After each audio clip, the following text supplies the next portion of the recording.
We are talking about utilizing the GED formula sheet.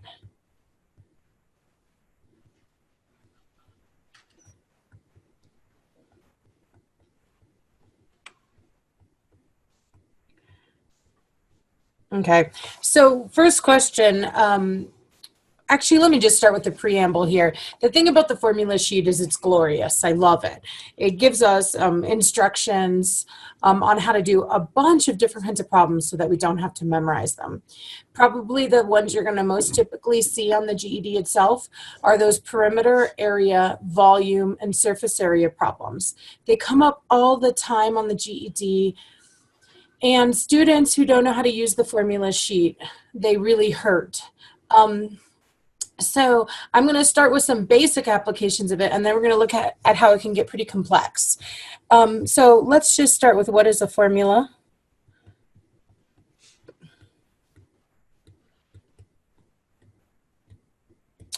So you need to know that a formula is an equation. If you're not familiar with what an equation is, you should go back and take a look at our older virtual GED class videos. I have them up in our class. But it is an equation that relates variables. So I'll give you a great example. We have the perimeter of a rectangle formula. It's often written as P equals 2L plus 2W. Trey, have you ever seen this formula before? Yeah, I have. Yeah, so you're familiar with this then. And you know that this equation right here, I know it's an equation because it has an equal sign and then it has the two sides. This equation right here relates three different variables, three different parts of a rectangle. The rectangle's perimeter with its length and its width. Now, a lot of students, I'll ask them, well, what is a formula? And they'll take a look at this formula, for example, and they'll tell me, oh, you know, a formula is the step-by-step directions for finding perimeter. And I do agree with them when they tell me that. I'm like, yeah, this does give me step-by-step directions for finding perimeter. It sure does say, if you'd like to find perimeter, do all this jazz on the right-hand side. But that's not all it is. I can use a formula to find any of those variables. And that's what new students screw up. So I can use this formula, for example, to find perimeter, length, or width. So enough of me talking. Let's try some GED style examples. I'll just finish this up here. You can use the formula to find any missing variable. Now, Trey, I'm coming in here with you. Totally don't know where you're at, but I am going to be posting this video for everyone in our class. So I am going to go through it step by step. So if you have a little more experience with formulas, you might be bored at first, but I promise you I'll take it up to a higher level, okay? So here we go. Let's start with some examples. Okay. First one I have is find the area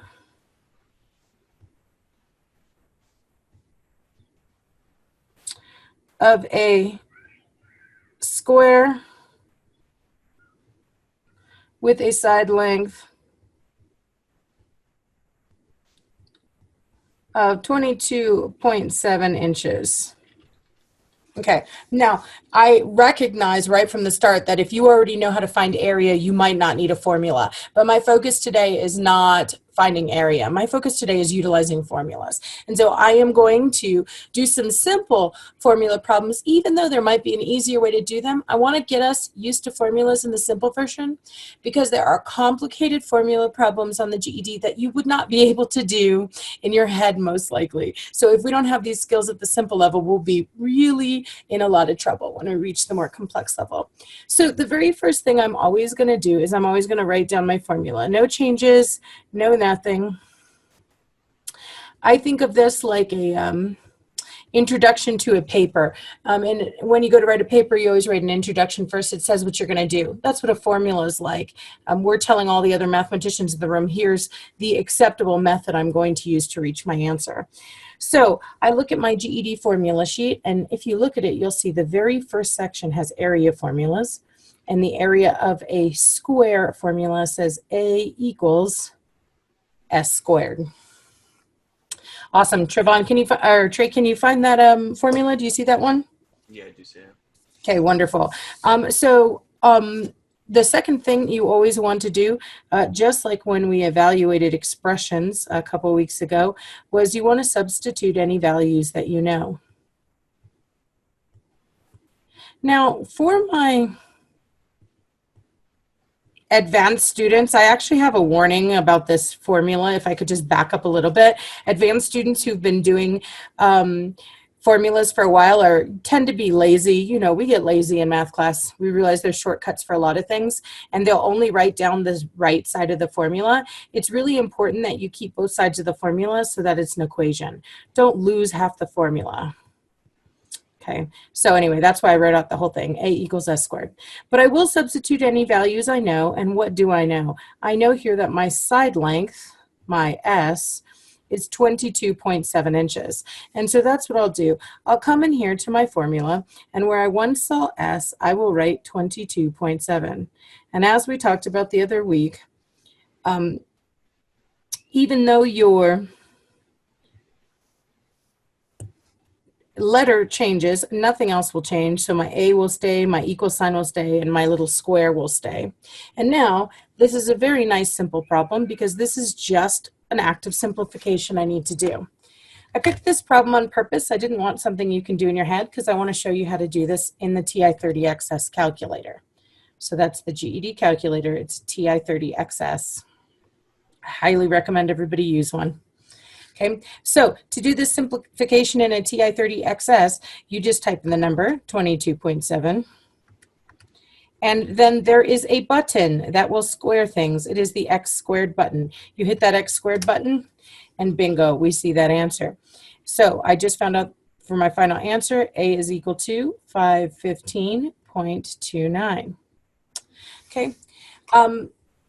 Now, we always want a unit on our final answer, so you can just take note. This isn't the day for me to get into depth about this, but area is always measured in square units.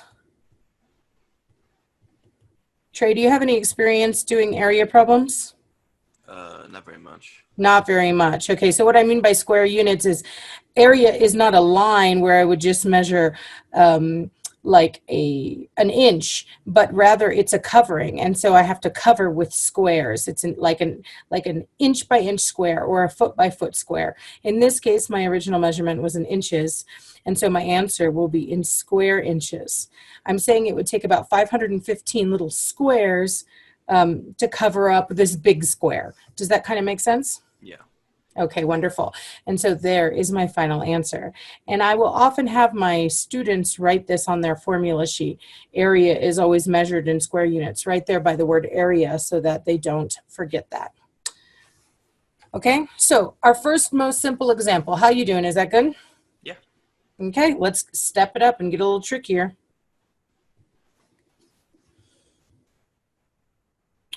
Okay, so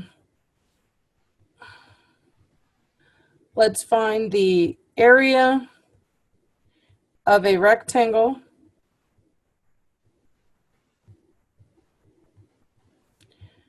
with a length, can't spell. This is why I went into teaching math, Trey, because I don't spell well. So any language where I can just use a letter instead of a whole word rocks for me, right? Mm-hmm. Okay, so a length of 5 inches and a width of 7.5 inches. So Trey, hook me up. Take a look at that formula sheet and find for me the area of a rectangle formula. All right, I found it. What was that? I said I found it. You found it? Yeah. What's it say? A equals LW. Exactly. A equals LW. And hopefully you know this, but if you don't, just take note of it. When two things are shoved together like this with nothing in between them, they could be letters, they could be a letter and a number. But when we have these two variables shoved together with nothing between them, they're multiplying. So it's A equals L times W. But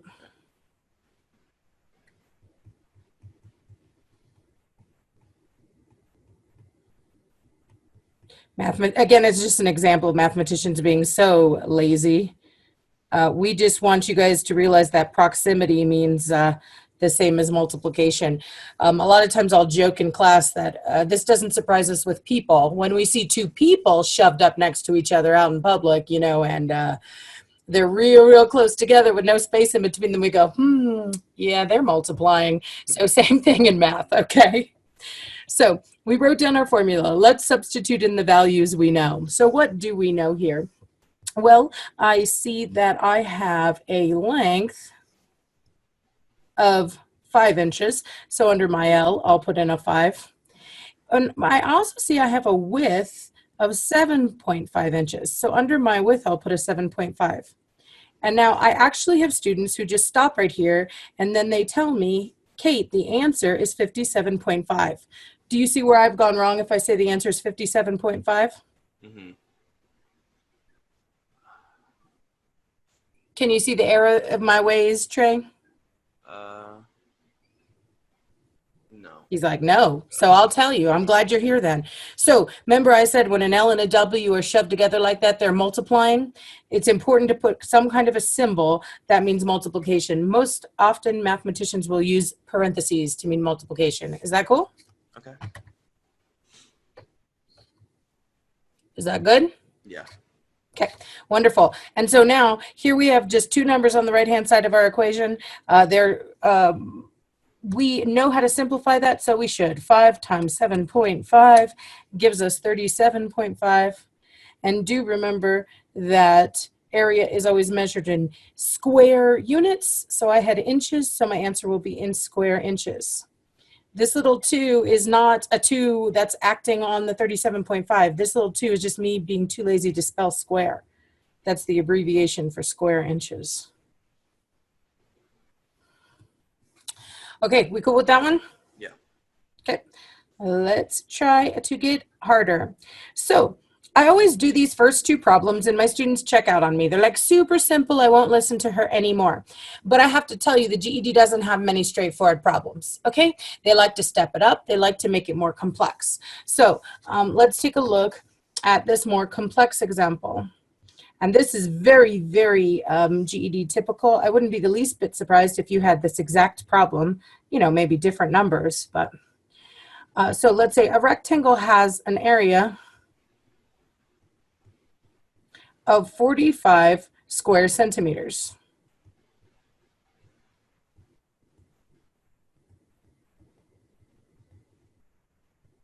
If the length of the rectangle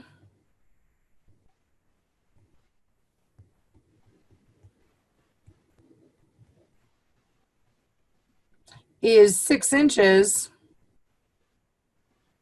what is the width?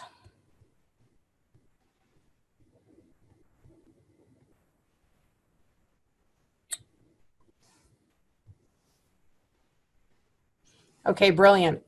So once again, I need a formula. And obviously we're talking about a rectangle. Now, there is no formula to find the width of the rectangle. I mean, my question asked me, what is the width? There's no formula to find the width. However, I do have a formula that relates area to length to width. That's the one I need. It's the area of a rectangle formula. And when I look at the GED formula sheet, that says A equals LW. Does that make sense? Mm-hmm. Yeah. Okay, wonderful. Are you doing something else too, sir? No, I'm not. I just didn't speak loud enough. Okay, so now this is where students go wrong. I have to tell you, let's do it in red so you can just see what the foolish student does. The foolish student does this every single time. They go, oh, look, there's a formula and there's two numbers, d, d, d, d, d, d, d, and they make this really bad mistake. Can you see where the foolish student went wrong?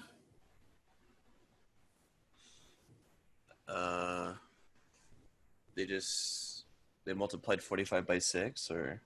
Yeah, they're just plugging in the numbers on the right-hand side, assuming numbers always go on the right-hand side. They're not paying attention to what these numbers mean at all. Okay, so let's see. What do these numbers really mean? Looking at what we do have up here,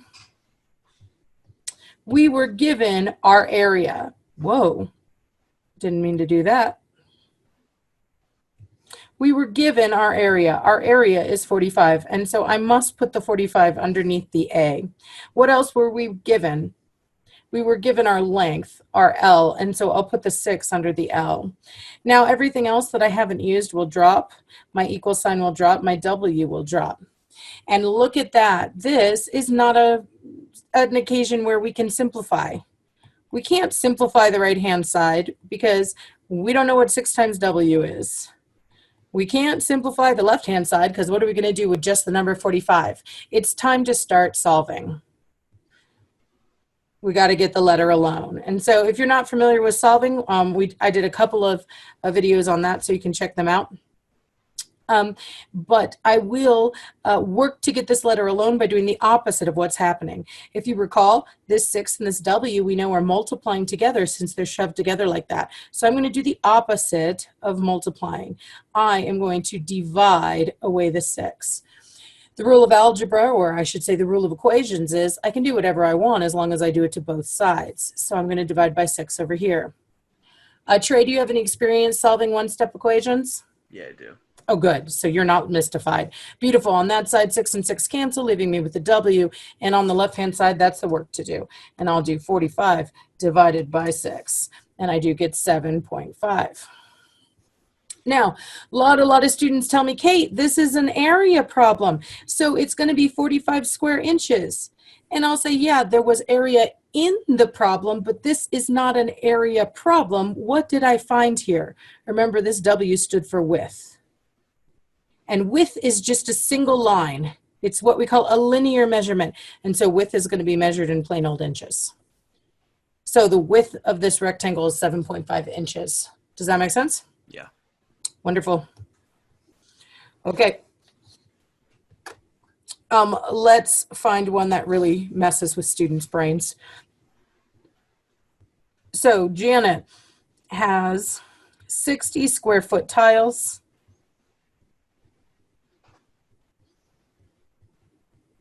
That she wants to use to make a back patio.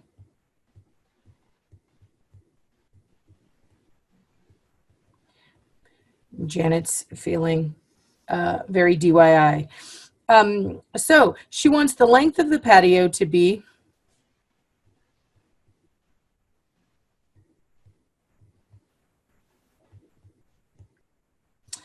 12 feet. So how many feet wide can she make the patio? Now, again, I'll say to you, if you are the student who can do this without any algebra, more power to you. When you go to take your GED, go for it. But today we're practicing formulas. So I am going to do this with the formula. So the question, though, is what formula do I need? So that's a little tricky. The key here is this. Janet has 60 square foot tiles, 60 square foot tiles. We said that area is always measured in square feet. As soon as you, or square units, I should say. So as soon as you see a square unit, you should know that this phrasing over here represents the area. Does that make sense? Yeah. Wonderful. And then, of course, we have a length of 12 feet. And so I will bust out my area. And we should assume, if they don't tell us, that a patio or a bedroom or most things, if they don't tell us the shape, you're pretty much going to be assuming rectangle. The backyard, they do this a lot without ever using the word rectangle. So I will bust out my A equals LW, my rectangle area formula, and plug in what I know. So my area is 60. My length is 12. My width is unknown. Again, I have a one-step equation. And so I can solve by dividing both sides by 12. And I do find out that my patio would be 5 stones wide, which would be the same as my 5 feet wide. Is that good? Yeah. Okay.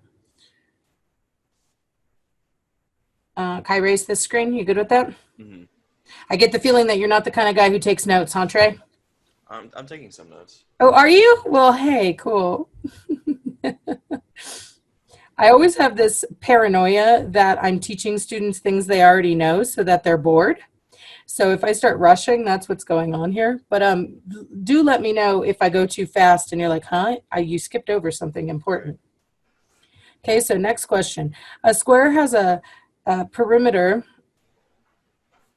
Oh, I didn't want to do that one. I lied. Oh, no, I did. Sorry. A square has a perimeter of 50 inches. Find the side length of the square. So hook me up, Trey. What formula do I need? A equals S squared. Ooh, I got you. A square has a perimeter of 50 inches. A equals S squared sure is true, but it doesn't have anything to do with perimeter. So look down to the second block of formulas. Those are the perimeter formulas. Oh, P equals 4 squared. 4S. Exactly. P equals 4S. So to find the perimeter of a square, multiply the side length by 4, which kind of makes sense if you think about it, because hello, 4 sides to a square. But still, we're practicing squares. So what thing do I know here? Well, I know the perimeter is 50. So I'll plug in 50 under P. I won't change my equal sign. I won't change my numbers, and side length, the S, is the mystery, the thing I'm looking for. And so how would I solve an equation like this? Do you know how to solve an equation like this? It would just be both numbers divided by 4. Or... Exactly. I'll divide by 4 on this side so that that S will be alone. Rule of algebra is do it to both sides. So my S will be alone. And 50 divided by 4 is something I should be able to do in my head, but it's been a long day. So I get 12.5. And once again, I'm talking side length. That's just a line. And so it'll be 12.5 inches. Is that good? Mm-hmm. Okay. Now, so that one's simple, but things actually get more complicated when you bust out the area formula. So let's take a look. A square has an area of 50 square inches.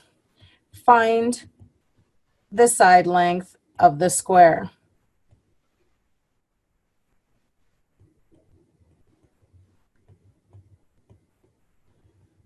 To the nearest hundredth of an inch.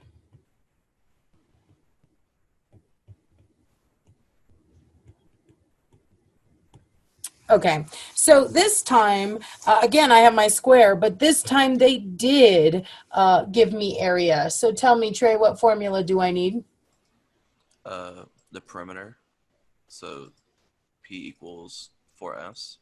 Ooh, I messed with your head. I have area this time. Can you see it? I have an area of 50 inches this time. So I will need the area formula. Does that make sense? Yeah. Okay, cool. So give me that area formula. A equals S squared. S squared. Okay, I can always tell when I'm going too fast, Trey. That's why I ask questions. Okay, so A equals S squared. And then what thing do I know here? You know the area of the square is 50. Absolutely. So I know that that area is 50, so I'll put in 50 right under my A. My equal sign won't change. Side length is the thing I'm looking for, and I never change operators. So there's my problem, 50 equals S squared. And here's why I always want to do this problem. People don't know how to get rid of a square. As always in algebra, I want my letter to be alone. This letter is not alone. It's got a square with it, but people just don't know how to get rid of a square. And this is really common. So let's remember that whenever we get rid of something or move something over in an equation, we do that by doing the inverse or the opposite. And yeah, a lot of us will remember that the opposite of addition is subtraction, and the opposite of multiplication is division. But students consistently forget what the opposite of square is. I will just let you know, because I don't know your background knowledge on this, but I do have a video of it up on the YouTube channel, which I'll give to you if you need it. Do you know the opposite of square, Trey? No, I don't. What? No, I don't. Okay, so I'm going to send you that video. Let me write it down. Okay, so the opposite of square is what we call a square root, and it looks like this little check mark house. So hopefully you've seen that before. But when I want to get rid of a square, I will need to take the square root. Now, the rule of algebra is that I can do whatever I want to an equation as long as I do it to both sides. So I hop across my equation here, and I take the square root of 50 as well. Does that make sense? Yeah. Cool. Let's see what happens when we do that. We said that square and square roots were cancel, so that were inverses, sorry. So those two symbols will cancel each other so that my S will be alone just like I wanted it to be. Now on this side, this is the math to do. And there's another reason I wanted this problem. Your TI 30XS calculator is very tricky when it comes to square roots. So have you gotten this calculator yet, Trey? Yeah, I have one. Wonderful. Is it in front of you? Yeah, it is. Okay, let's use it, because depending on what mode you're in, it may or may not give you the answer that you want. Right. And it would really be awful to be on the test and you can't get your answer because you can't figure out your calculator. So right now, I want to test what mode you're in by just having you take the square root of 50. So to take the square root of 50, you're going to notice I'm holding up my TI 30XS, but about halfway down the left-hand side buttons, there's this little square root symbol in green. Do you see it? Yeah, I do. Okay, to get anything in green, you need to hit the second button, the green button first. So hit second for me. Okay. Then you're going to hit that square root, that x squared button, which is right under the square root symbol. Mm-hmm.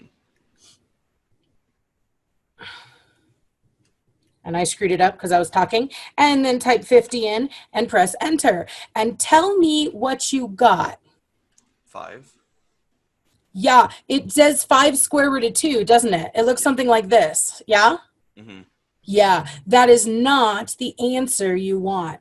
This is a simplified square root. But when we're doing word problems, we usually want decimal approximation kind of answers. We want answers that make sense to us. I mean, imagine if I said to you, like, how far is it to the store? And you told me it's 5 square root of 2 miles.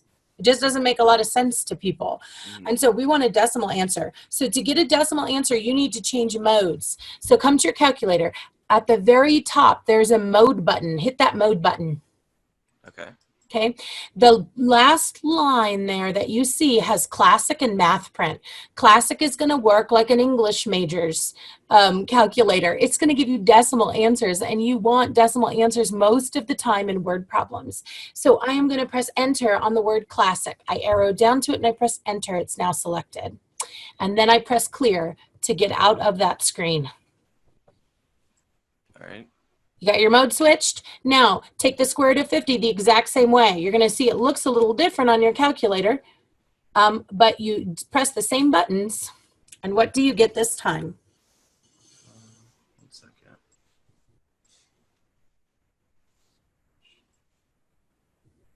It's not working. Okay, so press clear, so we just clear out whatever's there, and you're going to hit the second button, that green button, All right. and then the x squared button, because it's right under the square root, and then 50 and enter. Okay. It still has nothing showing up for some reason. Oh, that's weird. I'll show you mine. Can you see my screen? Yeah, I can see it. Perfect. You're going to see I got a decimal answer now. It's 7.07. a 106, da da da, it goes on and on like that. So anytime you want a decimal answer, you need to be in math print mode. Okay. This happens a lot on the GED. You'll be like, why isn't it giving me the decimal I want? Oh, I just said it wrong. Did you catch that I said it wrong, sir? I see it now, yeah. Yeah, the decimals are actually in classic mode. Okay. Okay, so anytime you want a decimal, you need to be in classic mode. Okay, so I got this answer, 7.07106, and now for my final act, I should follow any rounding directions.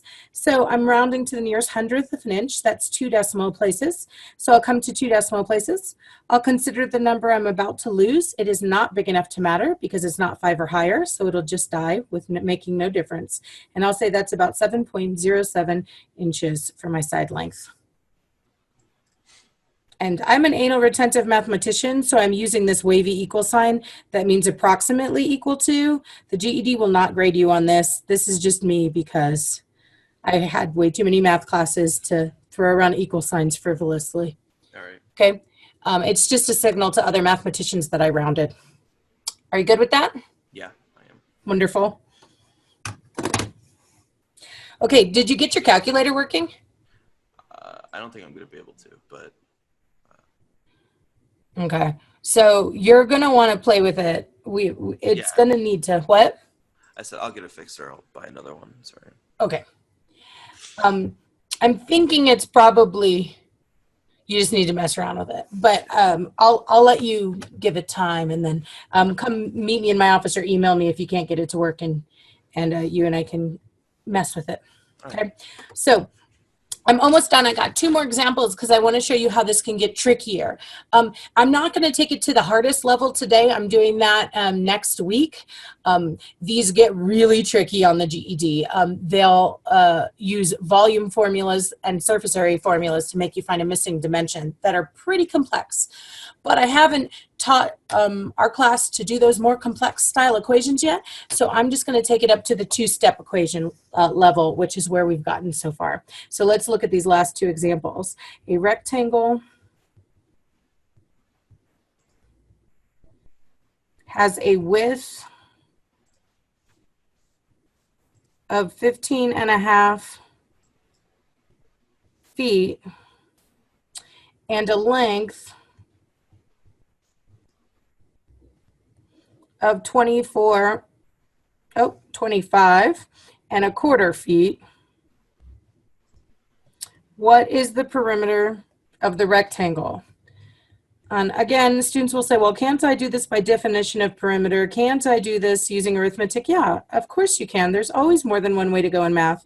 But today, since I'm practicing formulas, I'm going to use the formula. So what formula do we need here? Well, we're looking at a rectangle. And I see here that they're asking me what is the perimeter of that rectangle. So I better bust out the perimeter of a rectangle formula. Do you see that, Trey? Yeah, I see it.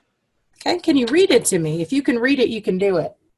P equals 2L plus 2W. Exactly. The perimeter is equal to 2 times the length plus 2 times the width, or 2L plus 2W. Beautiful. And let us plug in what we know. I think I picked like the 2 ugliest colors to go together. The green and pink are just horrible, but you'll forgive me, Trey. Okay, so what do I know? I know the width is 15.5 feet. So here under W, I will plug in 15.5. And students go, oh my gosh, I hate 15.5. I hate fractions. You've got lots of things that you can do, but I'm just going to deal with the fraction using my calculator. And then I also see that I have a length of 25.25 feet. So here under the L, I'm going to plug in 25.25. And now I'm going to let the rest of my formula drop. So perimeter's the mystery. It's the thing I'm looking for, so it remains a P. Equal signs don't move. And here's my 2. But I really have to ask myself what's happening between my 2 and my 25.25. Well, they were shoved together again, so it must be multiplication. I'll use parentheses. I'll keep my plus, I'll keep my 2, and again we have some multiplication. Now, If you were doing this problem by hand, you would have to follow the order of operations because there's multiple operations to do. But I am so lazy, I am not going to do this by hand because my TI-30XS will do the order of operations for me. If you look at this, on this right-hand side, all there are numbers. There are no variables. And so this is just a case of simplifying. I'm just trying to put some numbers together. And so that is what I'm going to do. I'm just going to use my calculator to simplify this entire right-hand side, this entire expression. And I can type it in exactly that way. I can type 2, open parentheses. Your GED calculator knows what parentheses mean. Now, to insert, so I typed 2 and then open parentheses. To insert a mixed number, I need this button. There is a UN/D button.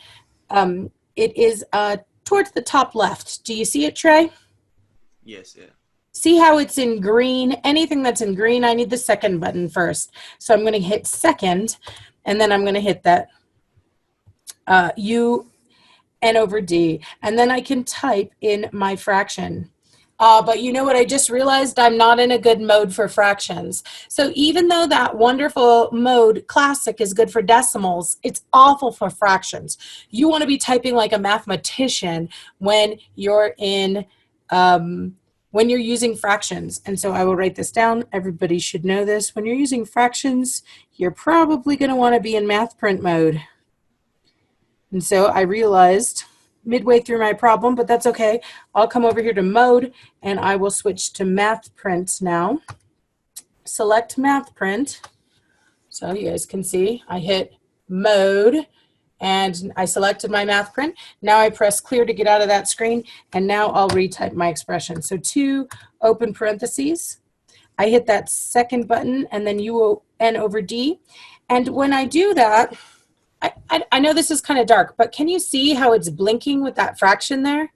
Yeah, I can. I have a place to type my mixed number and my fraction, and I can just arrow around. So I'll type 25, and then I'll arrow into the top of the fraction and put 1, and I'll arrow down and type 4, and arrow out and close my parentheses, and yours should look like that. Now open up oh no, it's now +2, and I can type this entire expression in here. Open up parentheses, and again, I need my fraction, so I hit second UN/D, and I get 15 and 1/2. Beautiful. Trey, are you just being nice to me, or can you really see what that calculator says? I can't completely read it, but I can see it, yeah. You can see it? Yeah. I might not do it anymore because it's going to be crappy in the video, but that's okay. So here we go. Enter, and I get this number out of my calculator, and all my students get mad at me. 163/2. Why do they get mad at me? They don't like that this is an improper fraction. Now, even though mathematicians do like improper fractions, we don't usually use them in word problems or geometry, so I will show you that there's a convert button in your calculator. If you want to convert between improper and proper fractions, it looks like this. The N/D button to the UN/D button, and again, you'll see it's in green. So I'm going to hit second and then hit that button and press enter, and it converted it to 81.5. So the perimeter is 81.5. 81.5 what? 81.5 feet. And you can see that problem was more calculator gymnastics than anything else. How did that go? It went well. Yeah, I understand it. Sweet. Okay, I still say it's easier to do fractions by hand, but none of my students agree with me, so hey, we'll learn fractions in the calculator. So last one I got. No fractions, thank goodness, but it is a little more complex on the algebra. A rectangle with a perimeter of 15.2 inches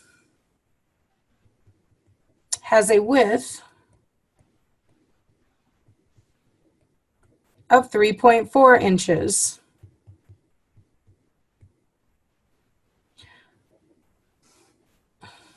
Find the length of the rectangle.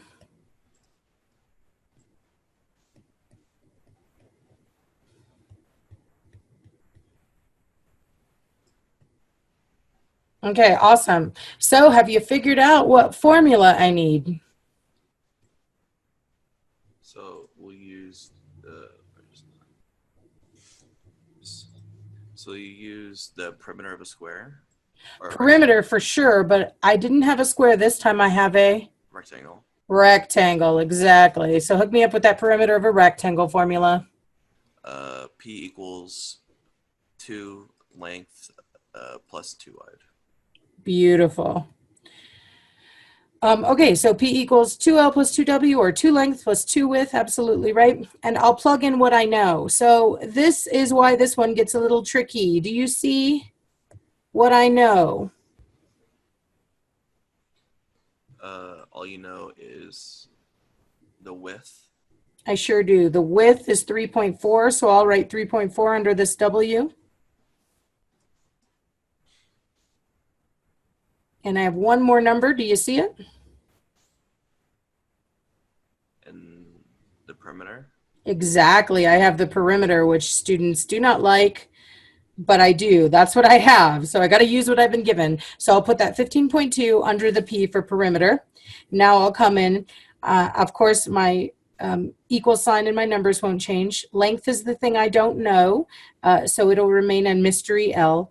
And then I have my plus and my 2. And remember, when two things are shoved together, they're multiplying. So I'll put in my parentheses there.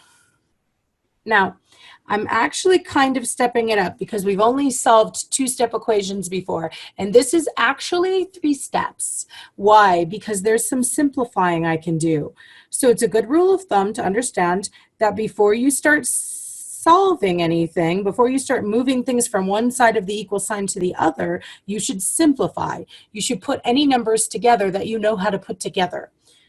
Okay, and I can see some numbers that I know how to deal with. I know how to multiply 2 numbers. I'll just multiply 2 and 3.4. So that'll be my first step. I'll take care of that simplifying that I know how to do. And of course, 2 times 3.4 is 6.8. Are you cool with that? Yes. And I'll drop down everything I haven't used. And now I can see that it is a 2-step equation like we were doing a couple weeks ago. And so I have a letter L that's hanging out over here with some numbers. I want to move all my numbers away from L. Of course, we work the order of operations backwards when we solve equations. So I will move anything that's adding or subtracting first. I'm working backwards as I solve. So I'll move my plus 6.8 by subtracting 6.8. On the right-hand side, adding 6.8 and subtracting 6.8 cancel, so that all I'm left with is 2L. And on the left-hand side, there's the math to do. 15.2 minus 6.8, and feel free to use your calculator. You have one whenever you're doing geometry on the GED, or whenever you're doing algebra or geometry. And I have 8.4 is equal to 2L. This is almost done. I just got to get rid of that 2. And so the opposite of multiplying by 2 is dividing by 2. I'll do that on both sides. And let me move this bar out of the way. 8.4 divided by 2 is 4.2. And 4.2 is equal to L. And 4.2 what? Well, this is just a length, so it's a line. So it'll be 4.2 straight up inches. Whew, that's as difficult as they get. Do you have any questions about that, Trey? I understand it, yeah. Cool. I'm glad. Okay, so I will post up this video on our class page, and I will put some worksheets next to it. Beginner level, experience level, and advanced level is what I always do, so you can give them a try if you'd like. I think we're good to go with this class if you don't have any questions. No, I'm all right. All right. Well, thanks for showing up, Trey. I love it when I'm not talking to myself. And I'll talk to you later. All right, thank you. Have a nice day. You too. Bye-bye.